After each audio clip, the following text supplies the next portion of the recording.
Okay, so hello again. We on this episode we are going to talk about the rent, about rental clients.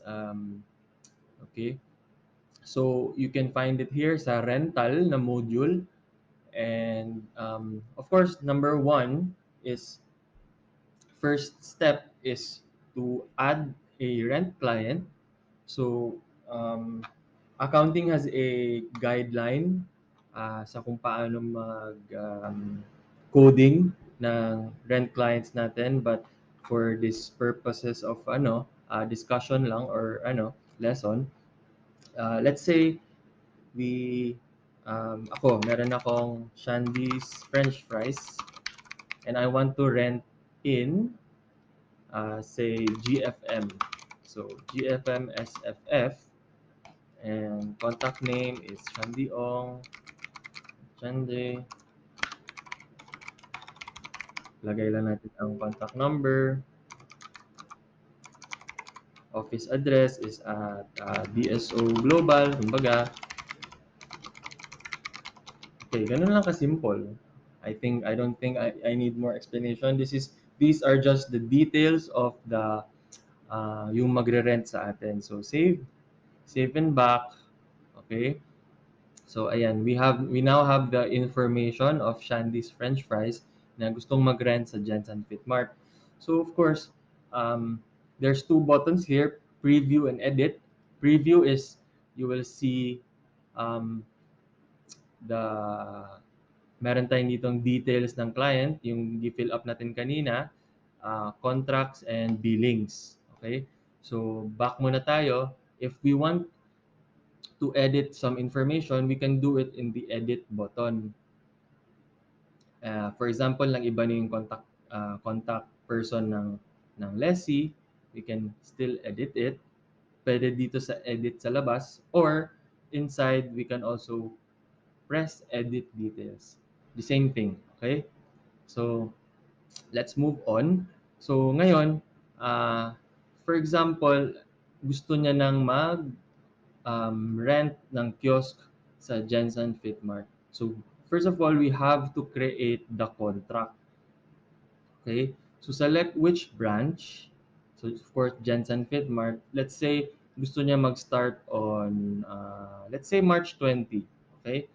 March 20. And terms in months, meaning dapat months.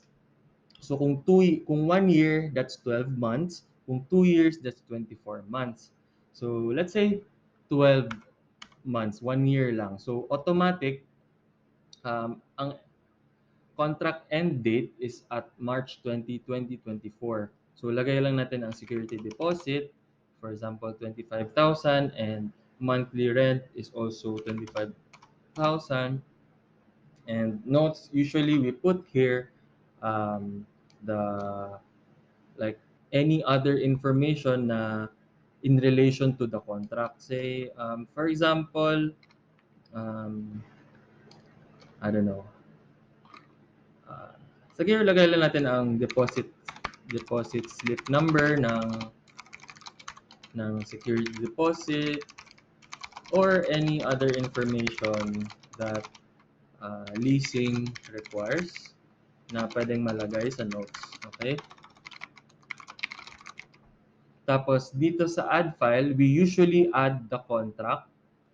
So, let's say this is the contract.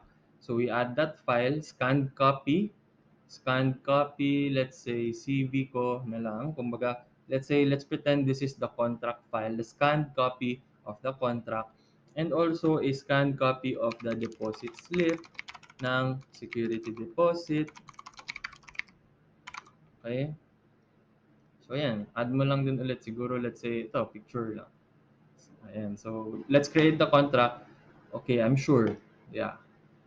Sige. So, ayan na. If we go to the contract, we now see this contract ni Shandy's French Fries sa Jensen Fit Mart with a start date ng March 20 to March 20, 2024 with a monthly rent of 25,000. Okay? So, okay, for example, sir, gusto ko nang i-collect ang first month the rent. Okay? So, punta ka sa bills, uy, wala man laman, 'di ba? Walang laman ang bill. So, we have to click the bills, or siguro gusto natin muna tingnan ng contract ulit. Just press contract, and then you will see the files of the contract.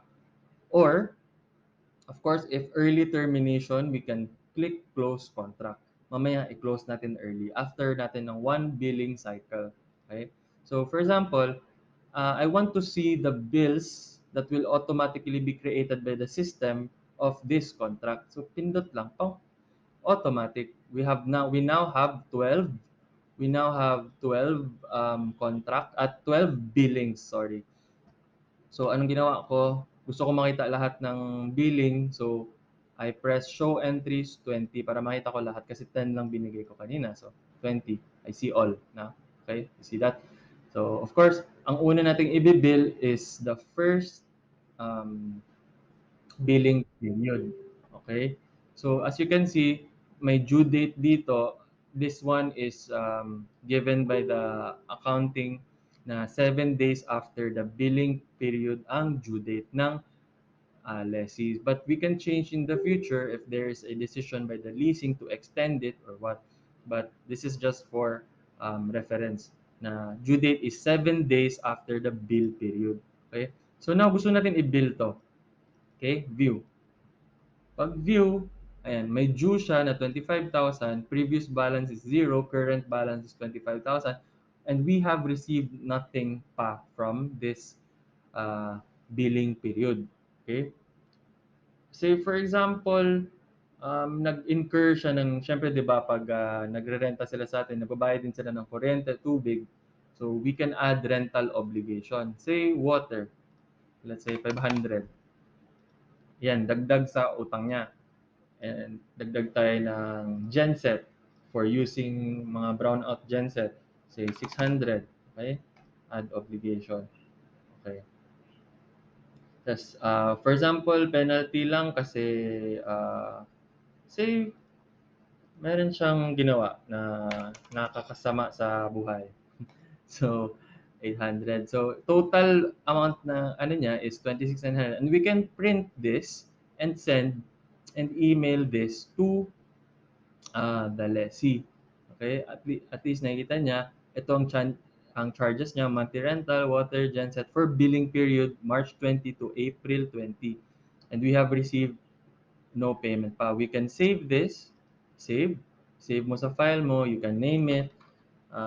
Shandy French Fries March 20, 2023 to April 20, 2023. Okay, save it, email it to the lessee. Okay, so save. I'll just cancel it kasi I don't wanna save it. Okay. So after mo naka-receive na tayo ng payment, for example, view.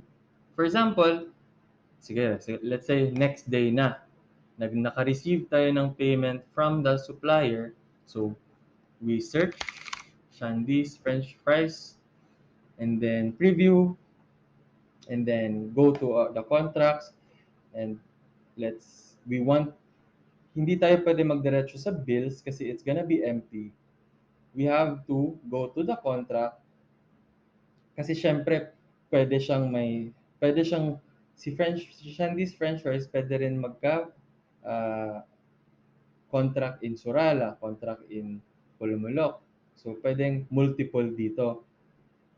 So for example, naka-receive tayo ng payment in relation to the Jensen Fitmart leasing niya.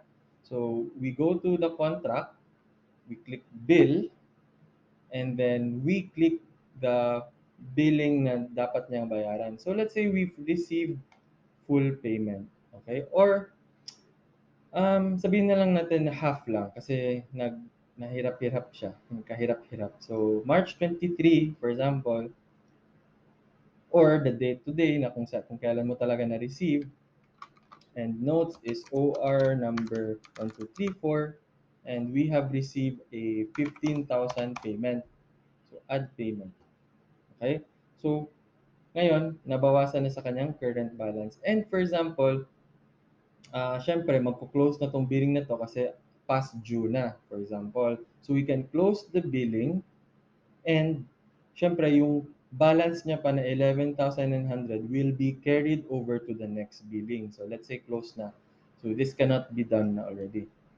Wala, hindi na 'to ma-edit, you can do, wala na, final na. So and if we print it again, the payment will reflect on the statement of account. So for example, naging ano na ngayon, nasa May na tayo. So pag view natin, ang current balance niya ngayon is 36,900. So may previous balance siya na hindi nabayaran of 11,900 plus the new monthly rental of 25,000, bringing up the total to 36,900. So again, balik-balik lang. Another genset, another water, light and power, 500.